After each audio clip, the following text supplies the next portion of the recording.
Y comparto pantalla. ¿Cómo estamos? Ah, está, aquí está. ¿Ese es cierto? Sí, parece que sí. Parece que sí. Ah, estábamos aquí. Claro. Sí. Hay que reírse de este tipo de cosas. Lamento si les inconveniente, si les produje algún problema.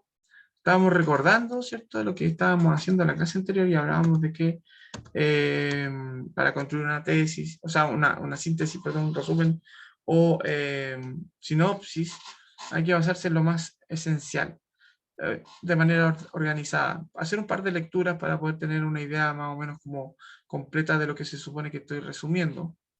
Y de eso completo, quedarme solamente con lo esencial. Hacer un gráfico mental o gráfico escrito, ¿cierto?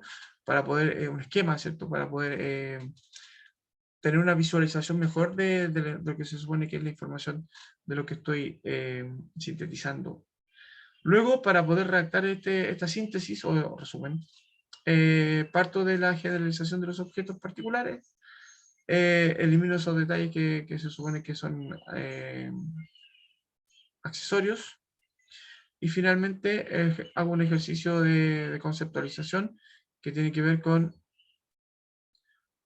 establecer una red lógica, es como el esquema, ¿cierto? Pero ahora ya más gráfico, lo pongo en ejercicio y ahí explico que, por ejemplo, si hay un problema, lo que estoy leyendo sobre un problema-solución, entonces utilizo esa estrategia de problema, este es el problema, esta es la solución propuesta, y de esta manera, ¿cierto?, se pone en manifiesto la solución. Voy jugando a construir, ¿cierto?, un resumen en torno a eso. En las películas, por ejemplo, y en los textos narrativos es más fácil porque son los hechos, ¿cierto? Entonces, generalmente, un hecho está marcado por algo que provoca una reacción. Causa, efecto, una cosa así. Entonces voy detectando esa relación entre los momentos de una narración que es como esto pasó primero y por lo tanto a partir de eso primero pasaron estas otras cosas. ¿Sí? Por ejemplo, la Caperucita le desobedeció haciendo un resumen de la Caperucita Roja. La Caperucita le desobedeció a la mamá, consecuencia de eso, ¿cierto? El lobo la engañó y se la quería comer. Se la comió en algunos cuentos, en algunas versiones. Causa, efecto. Entonces ahí está la síntesis del cuento. Una cabra chica porfiada, desobediente, que habla con extraños, en este caso un lobo, y el lobo se la come. Entonces, lo importante en este ejercicio de hacer síntesis también es mantener lo que se supone que es la coherencia que tiene el texto original del que yo estoy haciendo el resumen. Cuando digo texto, no me refiero exclusivamente a algo textual, algo escrito, ¿cierto? También puede ser algo oral, por ejemplo. Yo puedo ir a una charla o tengo que escuchar a alguien, grabo la charla porque seguramente no me voy a acordar de todo lo que dijo y no voy a tener la oportunidad de que la persona me repita todo lo que se supone que va a decir en la charla. Entonces, grabo la charla, la escucho un par de veces, que leer un par de veces lo que se supone que contiene y hacer una síntesis. Voy a tener un ejercicio así con ustedes después. Les voy a proponer, ¿cierto?, que escuchen un podcast, un capítulo de algo en particular y que me hagan una síntesis de o un resumen de lo que se supone que dicen o se dice en el podcast X. Para que hagan el ejercicio también de sintetizar lo que se supone que es los discursos orales. Es como la capacidad de retención que tengo con respecto a lo que se dice. Y fíjense que para poder decir algo, tengo que tener cierta coherencia y esa misma coherencia la tengo que respetar a la hora de construir mi síntesis. Y obviamente ejercitar también esto de la cohesión, que es algo natural, es algo que es intrínseco al ejercicio de hablar y de escribir, que tiene que ver con nuestra percepción lógica del mundo. La cohesión, ¿cierto?, se plasma gráficamente con estos elementos gramaticales, estos elementos de conectores que podemos decir, ¿cierto?, que podemos reconocer, pero es parte del ejercicio de pensar lógicamente. Por eso la coherencia tiene mucho que ver con la lógica y la cohesión es cómo yo pongo de manifiesto esa lógica en un texto. No están, no es así, no se lo tengan que aprender de memoria tampoco eso, porque ya está asumido. Ya, la propuesta es que frente a estos tres carteles, ¿cierto?, que hablan sobre lo que somos nosotros los chilenos en torno, ¿cierto?, a la comprensión lectora. El primero dice, los chilenos no entienden lo que leen, según el informe PISA, no pizza, estaba pensando en comida ya. Los chilenos son los que menos leen en Latinoamérica. Estadísticamente hablando, se puede argumentar eso, ¿cierto? Y el chiquitito dice, los chilenos usan el mayor tiempo de entretención con pantallas. Y a propósito, ¿cierto?, de la conectividad que tiene nuestro país y la cantidad de celulares que hay por persona, es uno de los países que tiene más consumo, ¿cierto?, de horas frente a pantallas. Estamos justamente en lo paradójico, ¿cierto? Estamos en clases frente a una pantalla. Sabemos la importancia que tiene la lectura y la comprensión lectora para insertarnos en el mundo letrado y acceder y aprender cualquier tipo de información. Es una carga, ¿cierto?, que nosotros tenemos que asumir como legítima, porque es la forma de adentrarnos en este mundo vertiginoso que es el mundo de la información. La información está ahí. Nosotros conocemos un vaso de agua en relación al mar, al océano, que es la información que existe de lo que se ha producido a nivel, ¿cierto?, humano. Sin embargo, hay una forma, una técnica, ¿cierto?, una estrategia que nos permite acceder a esa información de manera más rápida, por lo menos a la que nosotros podemos vincular, con la que nosotros podemos vincularnos, a la que nosotros podemos acceder por decantación, ¿cierto?, por un tema de ejercicio. Y esa técnica es la ficha de registro.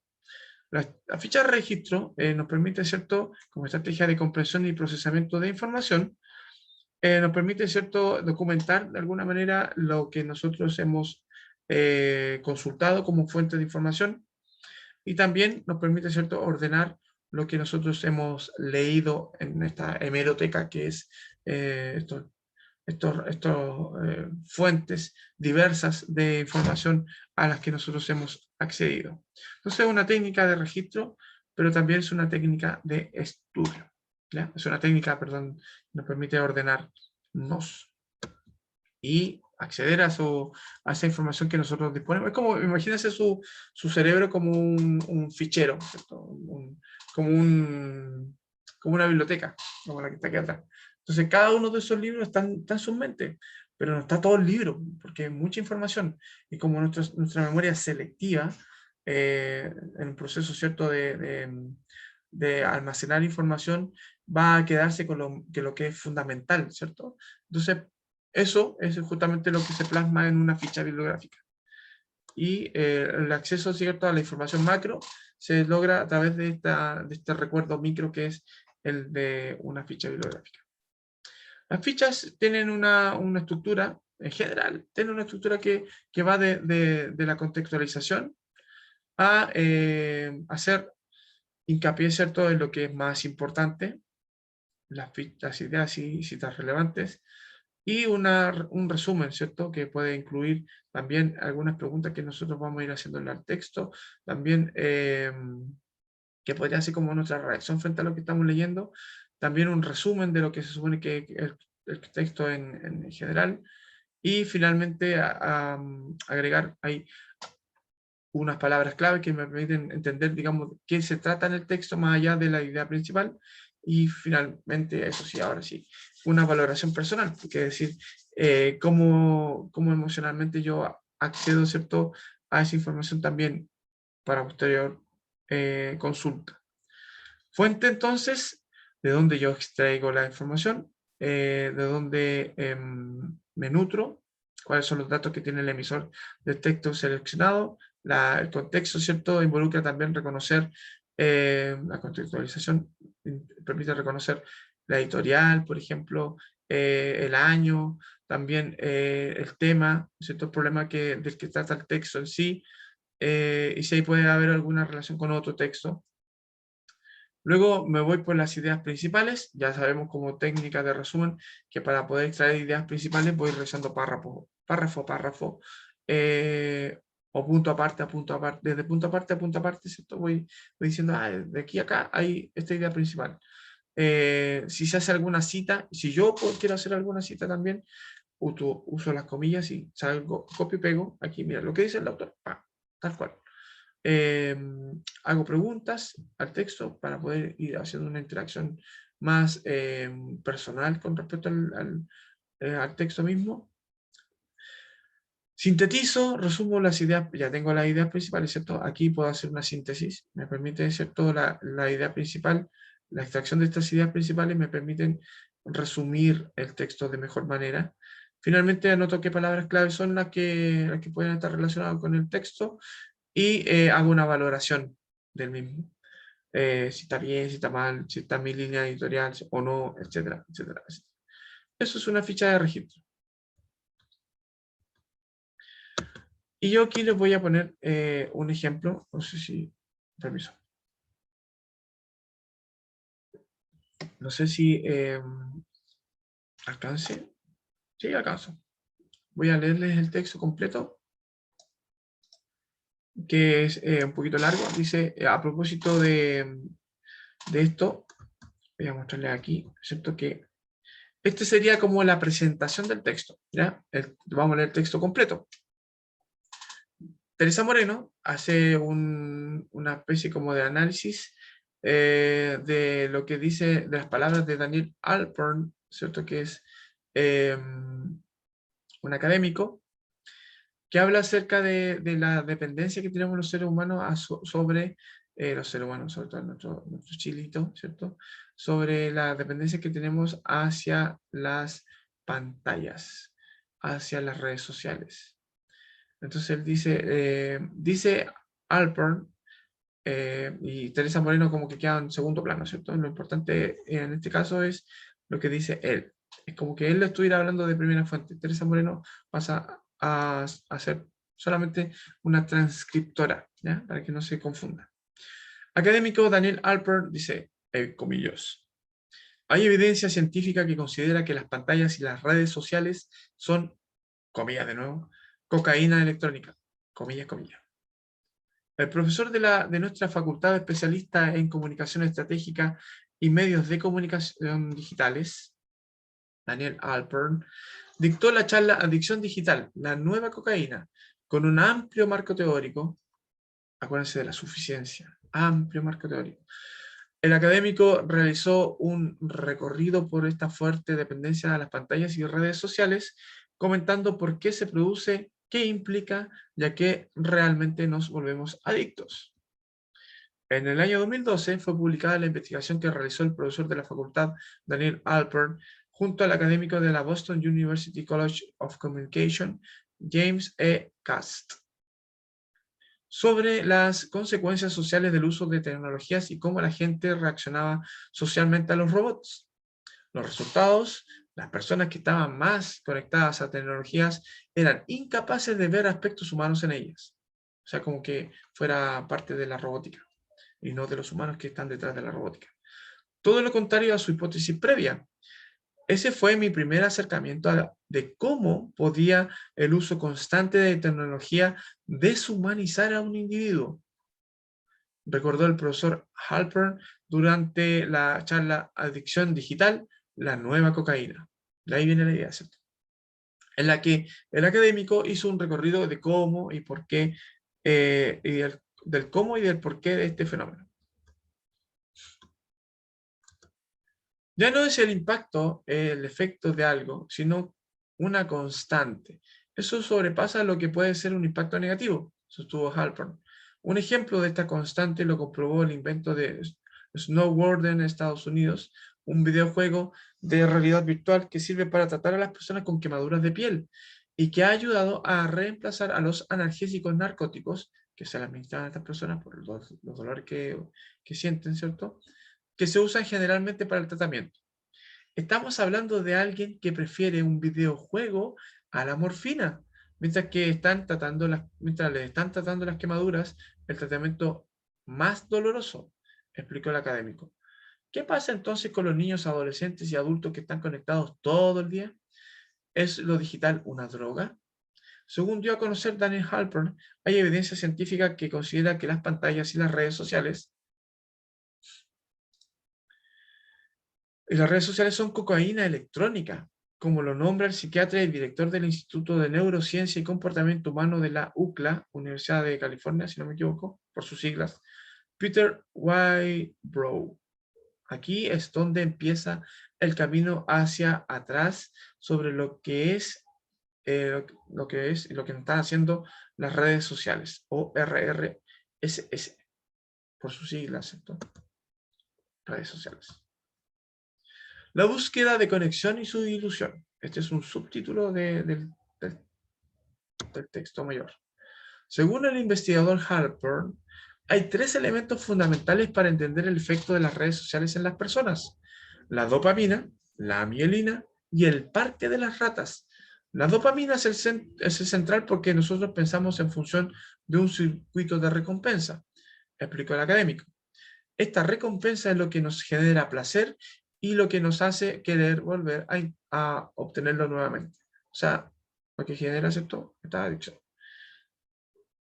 La investigadora de la Temple University, Lauren Sherman, demostró que las redes sociales provocan el mismo proceso y obtuvo como resultado que la secreción de dopamina dependía de cuán popular era la persona en una red social. O sea, extrapolando el ejercicio, ¿cierto?, a la adicción a las redes sociales, de eso de que te den likes, ¿cierto? Me están dando likes, toda la gente me está siguiendo, están comentando lo que yo he dicho, ¿cierto? Reaccionan. Y eso, esas reacciones me generan como un placer que se explica por la dopamina.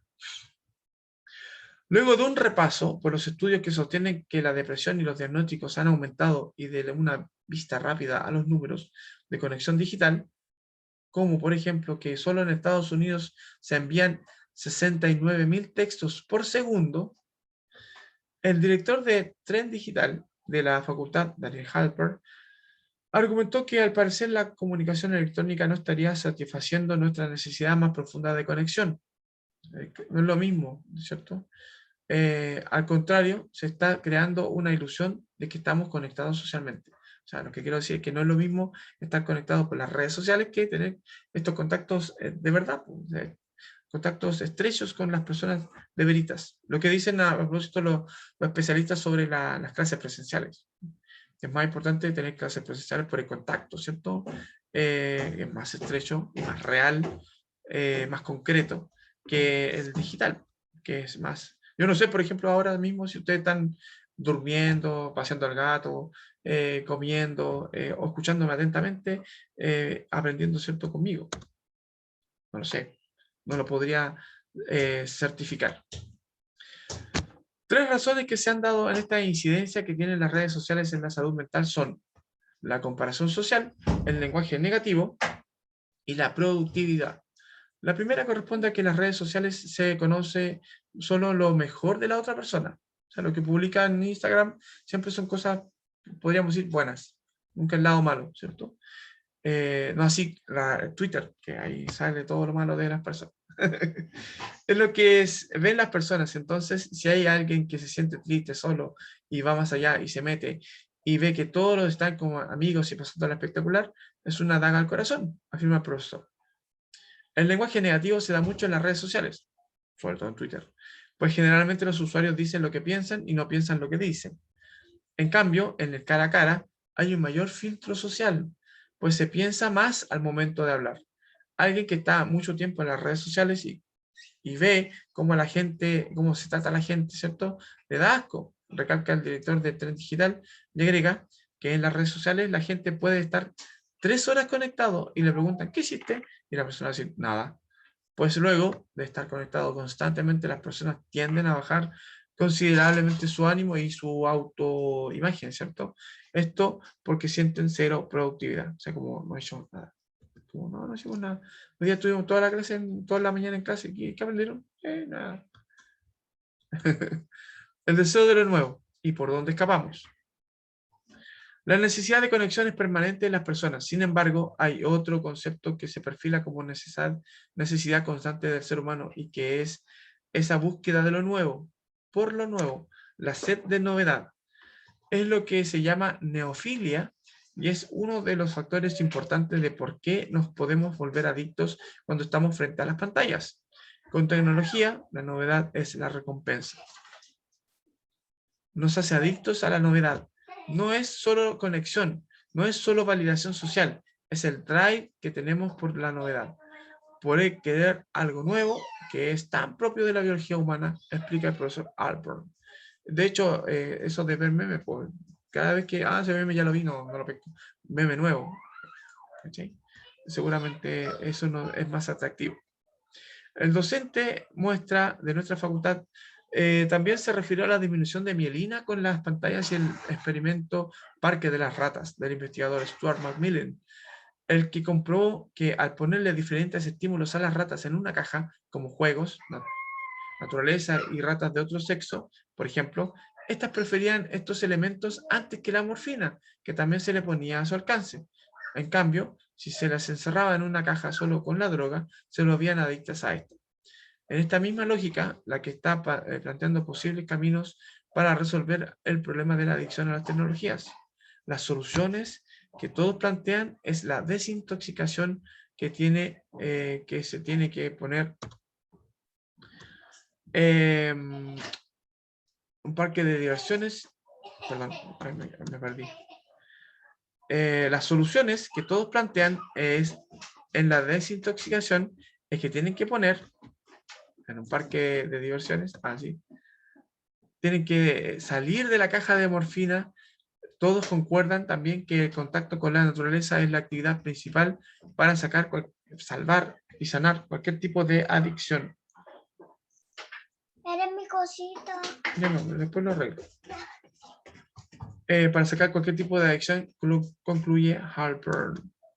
Ahí está, ¿cierto?, la fuente de la que he extraído este texto. Ok, entonces, ¿cómo se hace una ficha sintética de lo que acabo de leer? Aquí la trampa está hecha, o sea, la trampa es que yo ya hice esto, o sea, está ahí. Y ni siquiera lo hice yo, lo tomé de la página del Ministerio de Educación, si no me equivoco. Pero es un modelo, ¿se entiende? Las fichas pueden variar. De hecho, yo hace un par de años atrás les mandaba a los chiquillos de cara a la lectura de libros, y esa puede ser la tarea también para esta pasada, ¿cierto? Que ustedes hagan una ficha bibliográfica del libro que estamos leyendo, que es El extranjero. Considerando estos elementos, por ejemplo, en la primera parte, la fuente, el autor, ¿cierto? El título del texto, la editorial, dónde lo puedo, de dónde yo lo vi, dónde lo leí, que en este caso sería, no sé, pues si lo van a leer el libro digital, si van a leer un libro físico, el libro físico, ahí tienen que decir cuántas páginas tiene, qué editorial es, de qué año es, ¿cierto? De qué país es originario la editorial también, etcétera. Todo eso le da como un contexto a lo que se supone que ustedes van a trabajar en su ficha. Luego, indicar las ideas principales. Aquí, ¿cierto? Las ideas principales de esta ficha en particular, que tiene que ver con el texto. Hay evidencia científica que considera que las pantallas y las redes sociales son cocaína electrónica, de Daniel Halper. Ahí está el link. Son la hiperconectividad acarrea efectos negativos para la sociedad. La hiperconectividad afecta al cerebro. La hiperconectividad se puede considerar una adicción. El contacto con la naturaleza ayuda a solucionar las adicciones. Esas son las ideas principales de las partes del texto que acabo de leerles. Citas relevantes. De hecho, de esas se trata el título, ¿cierto? Ahí está el título de mi ficha. Hay evidencia científica que considera que las pantallas y las redes sociales son cocaína electrónica. Esa es la más relevante. Hay otras más, por supuesto. Pregunta que yo le puedo ir haciendo al texto en la medida que lo voy leyendo, que también es importante también hacer este ejercicio de ir como dialogando con el texto de alguna manera a través de estas preguntas que son problematizadoras también. ¿Qué produce la exposición a las pantallas y las redes sociales? O sea, yo me pregunto, Y ahí paso al siguiente párrafo y avanzo. ¿Cuáles son las razones que inciden negativamente por el uso cierto de estas pantallas? ¿Cómo se puede solucionar la adicción a las pantallas? ¿Tiene solución o estamos condenados? Entonces, claro, contacto con la naturaleza. Preguntas que y tienen relación con, si se dan cuenta, 3 preguntas que están relacionadas con las partes del texto en sus ideas principales. Luego sintetizo, y fíjense la síntesis que se hace. El autor, Daniel Harper, comunica los resultados de las investigaciones surgidas desde la comunidad científica, donde trabaja, para demostrar que la hiperconectividad presenta las mismas características de una adicción, en este caso a la cocaína, que es una de las adicciones más cototas, por lo que se considera como una droga. Finalmente propone una solución transversal a todo tipo de adicciones. Si usted tiene cualquier tipo de adicción, a los juegos, al cigarro, a la cocaína, bueno, a la adrenalina. Hay gente que es adicta a la adrenalina, no sé, esos tipos que se suenan a los rascacielos y se sacan fotos así como colgando, por ejemplo, y que han muerto también, por eso. Al sexo también, a lo que sea como adicto uno, todo eso se soluciona conectándose con la naturaleza. Mire qué pensamiento más zen. Qué curioso, ¿cierto? Volvemos a lo zen de nuevo. Palabras claves: conexión, redes sociales, pantallas, deshumanización, drogas, que también se menciona, adicción y naturaleza, que son las palabras que más se repiten o que están ahí y que son clave para poder entender el texto. ¿Y qué valoración le pueden? Aquí la persona que está esta ficha le entrega esta valoración, que la evidencia de la información es científica, que eso lo valida, que ayuda a concientizar acerca de los daños que produce al cerebro, ¿cierto? Esto de estar hiperconectado y todo lo que involucra, ¿cierto? Su alcance social. Para ir degradando el choclo, hay partes dentro de la ficha que son más difíciles que otras. Por ejemplo, la parte de las ideas principales. Esa parte es difícil de hacer. Sin embargo, cuando ustedes hacen las ideas principales, ya tienen una noción de qué ideas principales tiene el texto, se les va a hacer mucho más fácil la parte del resumen. Entonces, una cosa puede ser muy difícil, pero luego, ¿cierto?, van a tener una idea más clara con respecto al todo del texto y esa ficha va a ser más funcional. Por lo mismo, ¿cierto? También lo que es más difícil en este caso también es lo que más les permite procesar la información. Extraer las ideas principales del texto son, o es la forma, digamos, de mejor procesamiento, ¿cierto?, de la información del texto que están catalogando. Esa es la palabra, catalogando. Hacer fichas de registro es catalogar los textos. ¿En qué medida este procesamiento de información me permite comprender mejor lo que leí? En la medida en que ustedes están siendo conscientes de lo que están leyendo, de lo que están consumiendo, de lo que están escuchando, de lo que están, ¿cierto?, viendo, de lo que están consumiendo como producto comunicativo, a eso me refiero. ¿Ya? Ahí entiéndase que es cierto que al procesar esa información, ustedes mejoran también su comprensión de lo que leyeron o vieron o escucharon. Hoy día aprendimos a hacer fichas bibliográficas, fichas de registro, fichas de estudio, resúmenes, torpedos formales. Así se les puede llamar también, pues son torpedos, pero torpedos que están en este caso validados porque nos permiten hacer un trabajo formal con respecto a lo que se supone que es un texto. ¿Son relevantes estos aprendizajes para su vida? Por supuesto, porque aquí tienen una súper buena herramienta para poder trabajar, estudiar, procesar la información que les llega, acercarse a ese universo de conocimiento. ¿Lo pueden integrar?